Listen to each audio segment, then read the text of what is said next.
we've got some breaking news, actually. Millie came in. She was telling me about how President Trump just signed this executive order. She wanted to talk about it. Then the guys back there were like, wait a second, did he sign that executive order? So apparently, and this is the video I saw on the White House's official video, is Trump is at the podium. Pence makes a speech. Trump makes a little speech and then walks off the podium. And then Pence is trying to grab him, saying, come back, sign it. And Trump says something like, no, I'm going to sign it in the other office.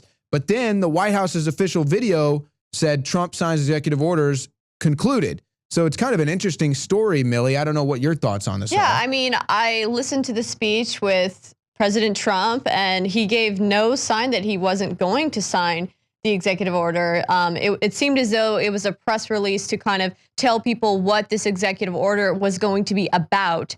So that's just basically what he was saying, is that, you know, they're trying to combat unemployment by making sure that Americans get fair trade agreements.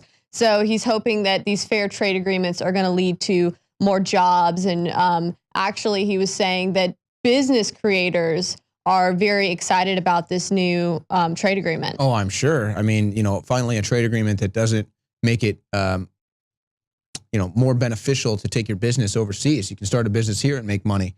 And I think that's the goal of this. But, you know, it's interesting because, of course, the media is going to try to spin this every which way to try to make Donald Trump look bad. Who knows what the real story is. But I will say what I have noticed, I guess, to defend the Trump team, if you will, is that it does seem at times that the Trump and his media team are not on the same page.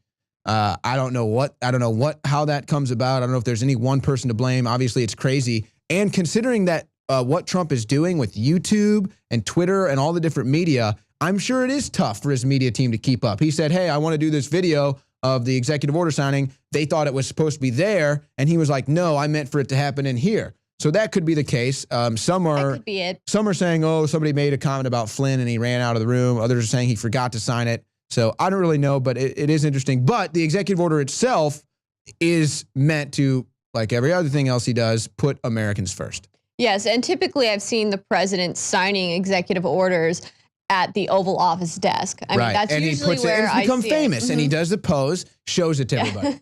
Yeah, exactly. So, I mean, Trump has done a lot of great executive orders just this past month. I mean, I was looking through all his different executive orders when I went onto the White House site to try and find this new executive order, and it just amazes me how he's doing everything he can to try and fulfill his campaign promises. Well, and that's ticking the liberals off. They can't believe, A, that there's a president fulfilling his promises.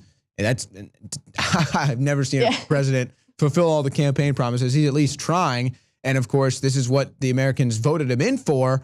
And so there's like double freak out. A, they can't believe Americans would want these policies. B, they can't believe that he's actually coming through with them. But that is the reality. So we'll stay tuned to that. Stay tuned at Infowars.com. I'm sure we'll have whatever story breaks from that. Now, I wanted to bring you in here because this is something that I've thought about, and I wanted the female perspective of this.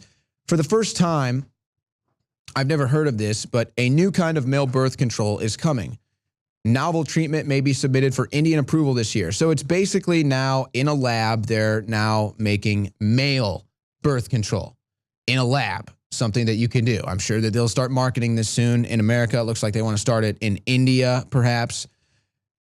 No surprise there. They have a population problem. But, you know, for me, when I've thought of this, I thought this is just another attack on humanity. This is just another way to stop humans from procreating and expanding their lineage.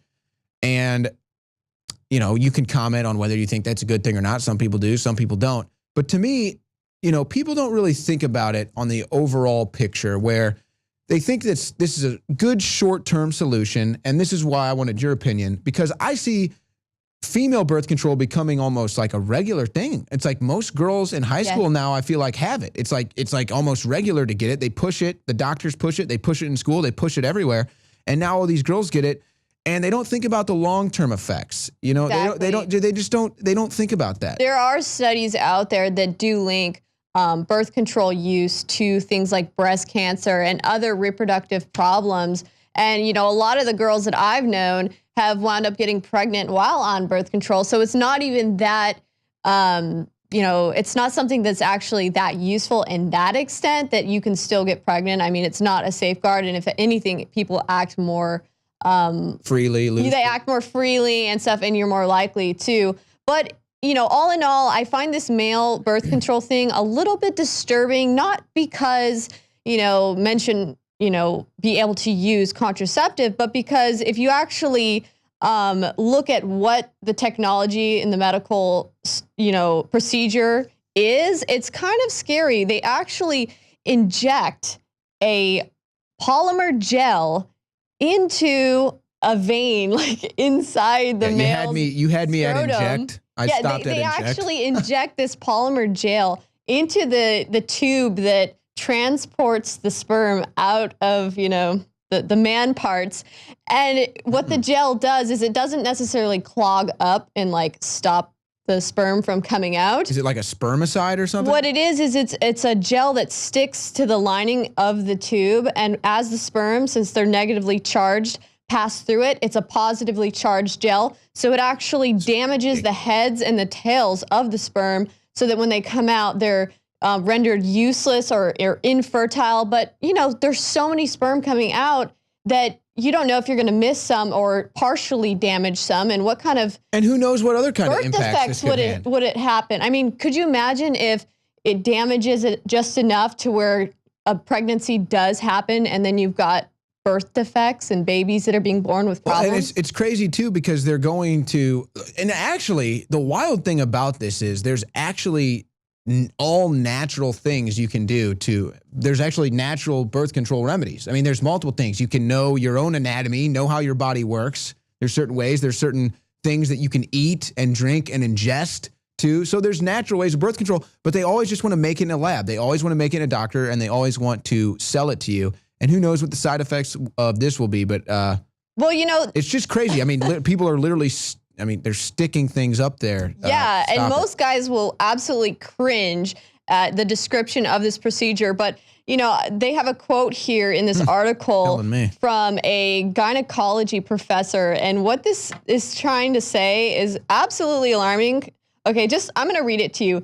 It says, the fact that the big companies are run by white middle-aged males who have the same feeling that they would never do it plays a major role. So basically, are we going to see where men are going to be pressured into being the ones to go through these male contraception procedures out of political correctness? Because don't put it all on the woman. The woman should be turn the it one. into another thing to put in between men and women. You should be on the birth control. No, you should be on the birth control. How about none of us are on birth control? How about if we don't want to have a kid, we don't do what it takes to have a kid? I mean, I don't know. That's just not to mention logical. The procedure says that it renders them basically infertile for 10 years. And it's just ridiculous. That's a long time. There are forms of birth control. I mean, a condom. Why are people sticking things inside of themselves? It's just weird. I mean, are we that obsessed with getting off all the time? We can't just take a little measure. Now we have to just inject things into ourselves. Well, it's just crazy. Where does it end? Part of the problem is the fact that society has kind of demonized children. I mean, they cater to everybody having pets nowadays. They don't necessarily cater things to children, and they almost make it as though children are a big burden. And I mean, yeah, children are a lot of work, but at the same time, they shouldn't be looked down on and frowned on. Yeah, and of course, this, to me, is just part of the overall population control agenda. Exactly. And they're going to start trying to mainstream this stuff. And like you said, maybe they politicize the thing. Oh, it's the man's burden to take the birth control. Talk show host is Alex Jones. He's a conspiracy theorist. Radio talk show host Alex Jones. Alex Jones. Jones is the wildly popular conspiracy theorist. Radio talk show host and conspiracy theorist Alex Jones. Deeply, I think, racist. I just got called racist by MSNBC. I don't want that man to have a gun. 1776 will commence again if you try to take our firearms. The Alex Jones Show. Watch the free stream live at Infowars.com/show.